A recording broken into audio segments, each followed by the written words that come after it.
Hello everybody, James here with another video on talking the same topic about 10 active terrorists in America. Here's the 10 active terrorists in America. Number 10 is called the American Liberation Front.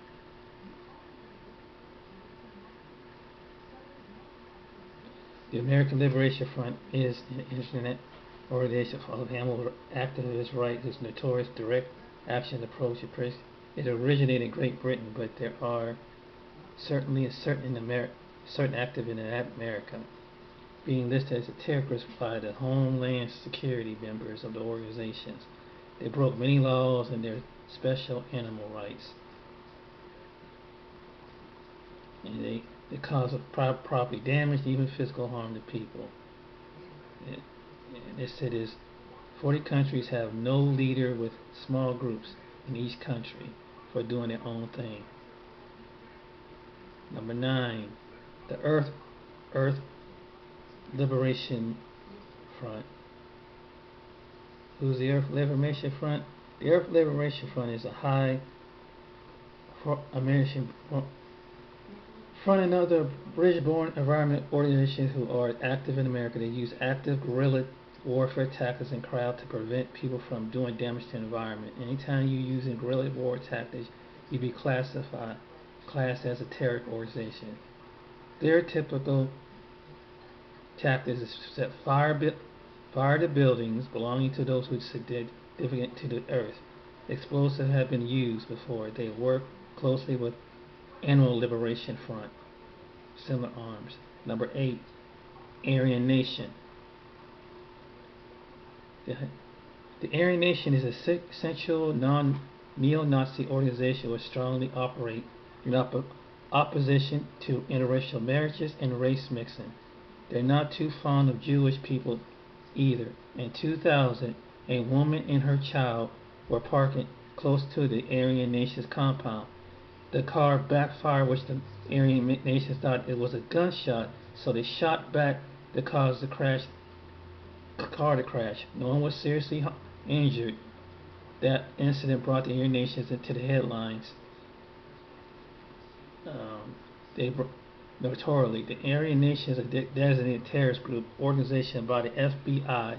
Aryan Nations has been in decline since the mid-2000s. When it split to two separate organizations.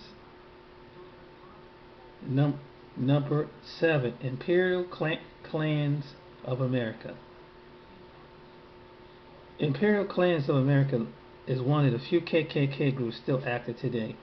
Most others have died by now, but in the mid-1920s the Klan had several million members, held significant political influence, but people are least racist now, so the Klan is almost a relic of the past.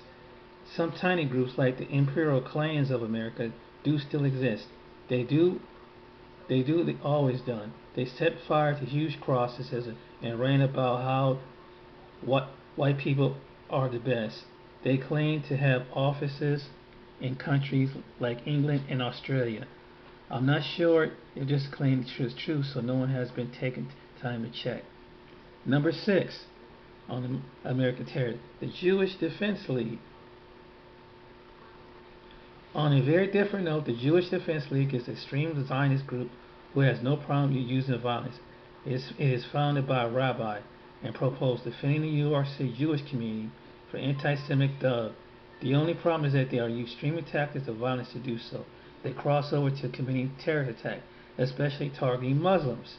They don't just operate in America though. In 1984, they massacred 29 Palestinians in the West Bank. Their motto is never again. The obvious references the Holocaust inspired other young Jews to join. Number 5, the Army of God. The Army of God is an organization which has extreme links to fight against abortion. It is a secret organization with members of history of murder and kidnapping. They consider to just the means that prevents the victims of aborting babies. It's a extraordinary circumstance. They do so, and not only of the army of God, they attempt to accept buildings associated with abortion, but also the LGBT community. They bombed Lesbian Bar in 1997. They also have their own website for some reason. The Aryan Republican Army. The Aryan Republic of Army is another group in cozy white supremacists. America has a lot of them. They have robbed 22 banks in the 1990s. I'm not sure how they did it, considering robbing banks got nowhere as far as the white supremacist goes. They are connected to other racist criminals also, like Timothy LaVey. He killed 168 people though the bombing attack in 1995. Number 3, and number 2, Alpha and Omega 7. All I thought that the lump of two together was one due to the striking similarity. Both are based in Florida. Both are militia groups who operate in opposition to the Cuban government. This is a socialist. They are both founded by the Cuban immigrants that work closely together. In the late 20th century, they received a lot of support, protection in Cuban immigrants. Both groups were responsible for assassinations and bombings, but no members were prosecuted. They were just good at covering any evidence that was leading back to them. But it's clear that they assassinated several Cuban politicians. Alpha 666 attempted to assassinate Fidel Castro on 2 occasions. Many terrorist groups in America have a history of violent opposition to the communist ideology. Number 1, Finnish priesthood. The Finnish priesthood is another Christian terrorist group. Its members dislike the usual demographic: Jews, gays, ethnic minorities. They only like people who look and act like them, and that's why there's a history of violence. They have been committing violence acts since the emergence in the 1990s. They show no signs of slowing down. Just 2 years ago, the Finnish priesthood group member pulled a gun, shot over several hundred rounds at the courthouse because the Finnish priesthood are basically anarchists. He was shot dead by police before long. The next terrorist group could not come at any time like any other terrorist group in America. The numbers are declining. So there you have it. According to this article, the 10 most active terrorist groups in America. Okay, now we're going to go to another page called, we're going to go to another website called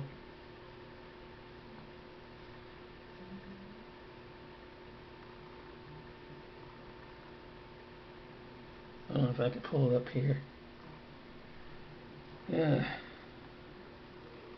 So that's one of the many groups, and as you see, there were a couple born groups that were born out of England and Australia that formed in it. Here's another site. This is the top 10 American terrorists. Number 10, D.B. Cooper. This was the guy, you probably heard about his story about he in number 77. He was nondescript man in his 40s. Used cash to buy a one-way ticket from Portland, Oregon to Seattle. On the plane, the man named Dan Cooper and handed a note saying he had a bomb on the airplane. This is the guy that escaped. He robbed, I believe he robbed the bank or something. And they said Cooper wanted $200,000 in 20 bills along with 4 parachutes. And when the plane landed, Cooper made good at the end. 36 passengers and several crew members were ordered off the plane in Mexico before reaching Reno. Cooper granted, but yeah, was the one. They did a story about him. The next person, Michael Bray. Who is Michael Bray? Michael Bray is a converted Christian Lutheran pastor, teacher, convicted felon. Bray believes killing those who actively assist in abortion is justified. In the 1980s, that he participated in the bombings of abortion clinics and charged with conspiracy and his well-processed and unregistered explosive device. Bray maintains that while nonviolence may be the strategy, using force is an option which he is comfortable. After 4 years for his crime, Bray returned to his suburban home where he's still active pastor and teaches in addition to publishing YouTube videos and maintaining his own website and granting interviews of advocating any abortion rights in the United States. The next one is Donna Jones. She, who is she? This woman, on flight, avoid prosecution, riot, assault on a police officer. She was joining a terrorist group called the 19 Communist Organization. This group worked together worldwide with racial equality, with advocating violent revolution against the United States government in favor of communism, which participating advertised anti-apartheid rally, Baruch, the chemical agent at a law enforcement officer before leaving him blind. That rally turned violent, resulting in many arrests, and Borup initially arrested in 1981 for the trial lesson seen in Eastern stating she's still accounted, considered armed and dangerous. The Boston Tea Party, considered the foundation. Now this Boston Tea Party was resonated during the, if you guys remember, during the Obama time, during this time. But this is the foundation. Remember, if anybody remember, but this is where it was founded on. Could the foundation of the United States of America, much owed to early active domestic terrorism, fettered with the continued British interference of their businesses and wallets. Dozens of colonialists dressed as Native Americans dumped 342 crates of tea into the Boston Harbor on December 16, 1773. This act is the definition of terrorism, as they intend to force the East Indian Company in Britain to revoke their latest set of taxes and setting the links of the colonials going back to the order to resist what they saw